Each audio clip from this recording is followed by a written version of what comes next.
Hello and welcome to Western Perspective. I'm Nelson Liu. WA's voluntary assisted dying laws are a step closer to reality after being overwhelmingly backed in the lower house.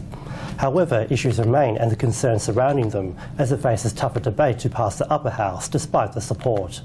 Tonight we talk to Australian Medical Association WA President Dr Andrew Miller about the legislation and the issues and whether it will get the support needed to go ahead. Andrew Miller, welcome to Western Perspective. Thank you, good to be here. The first question is, why should young people care about voluntary assisted dying legislation? Because this will affect every family. At some stage, sadly, all families have to face the issue of death and dying, and it's really important that we understand what this unprecedented legal change could mean for every family in the country.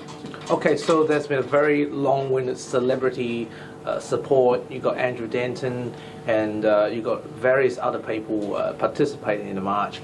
What is the AMA stance on it? Are you for or against?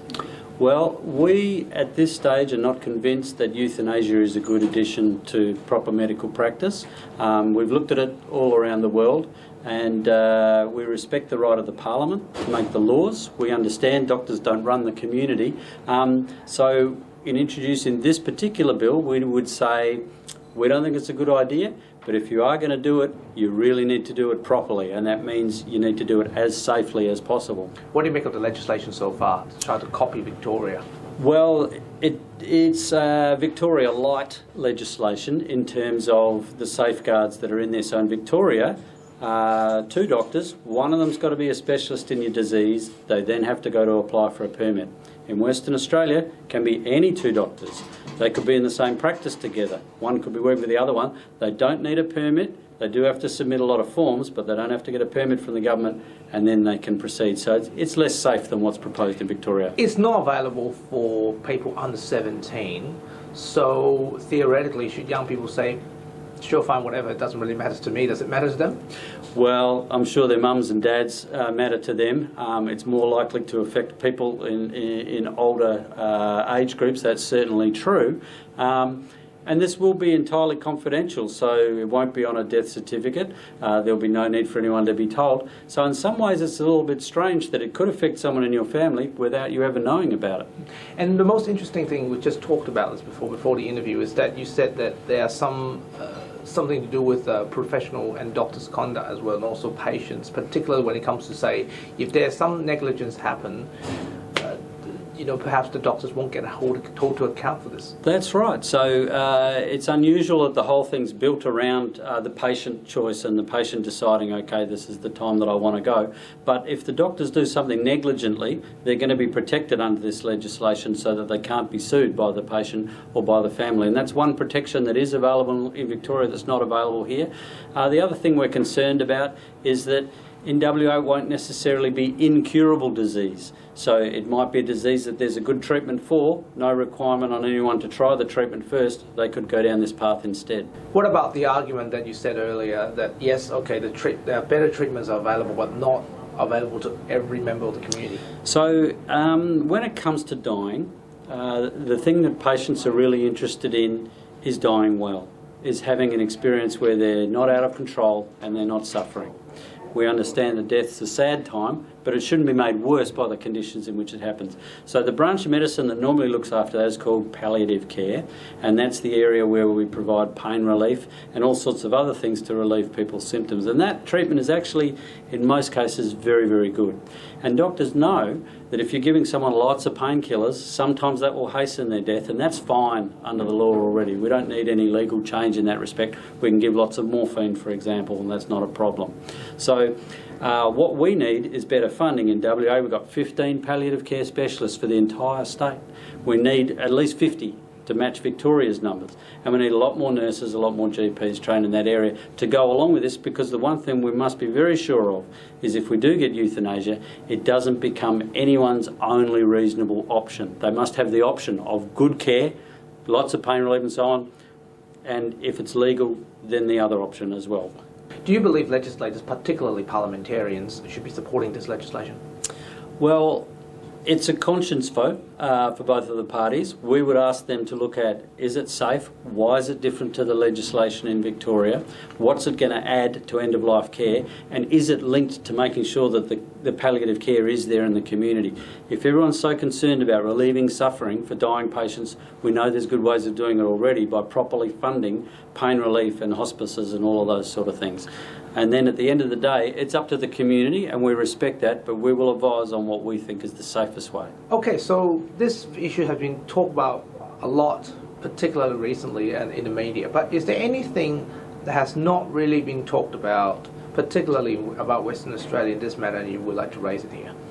Well, Western Australia has unusual requirements because of its size, so that's a challenge to rolling out palliative care to the dying across the whole state, so we really need to focus on that. The other thing is that we've talked to the federal government about this issue of not being able to counsel someone about suicide over the phone. So what that means is that it's going to be illegal to discuss the provision of voluntary assisted dying in Western Australia. So everyone outside the metro area is going to have to come to see the doctors who are providing this face-to-face. It can only be done face-to-face. There won't be any capacity for Skype or FaceTime or anything else, because that will be a crime under the Federal Communications Act. Are you saying that this legislation is going to raise some new issues?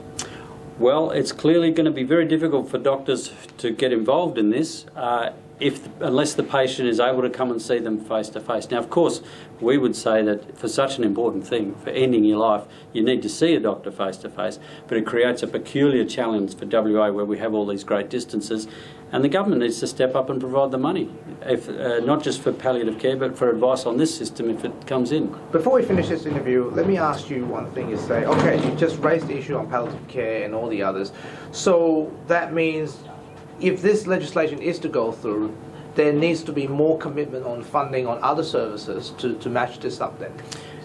Yes, exactly right. So it can't be just promises that we're going to fix things in the future, because as you know, this government has a challenge getting ambulances in the front door of a hospital. Now you'd think that's healthcare 101, right? The ambulance gets to the hospital, the patient gets out. We haven't solved that yet.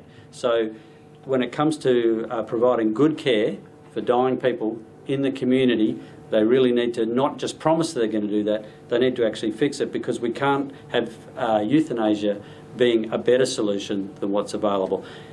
If there are certain circumstances where very few people are going to benefit from it, and they're truly voluntary and they're not being pushed into it by anybody or talked into it by family, or even just feeling like they're a burden on everybody, then for those people, maybe. But certainly not as the main option, because you're stuck out in Gosnells, you're a single mum, you've got breast cancer, you can't get into the Royal Perth Emergency Department to get your pain relief, and euthanasia becomes your option of choice. Finally, what's your message to young viewers who are watching this?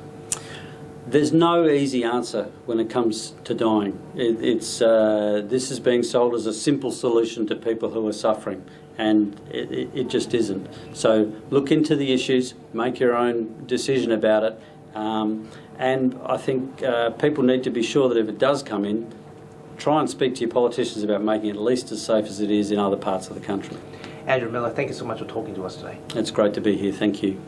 And that's all for this week as a series. We'll be back with an all-new series of WP in 6 weeks. But for now, it's back to you. Thank you, Nelson. This week's main news again.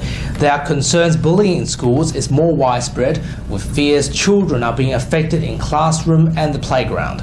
Young school children are turning to self-defense classes to protect themselves and regain their confidence. That's our weekly news and current affairs. We have all the latest news on our website and Facebook page. From Danny, myself and the rest of the team, until 8 o'clock next Sunday, a very good evening to you. Good night.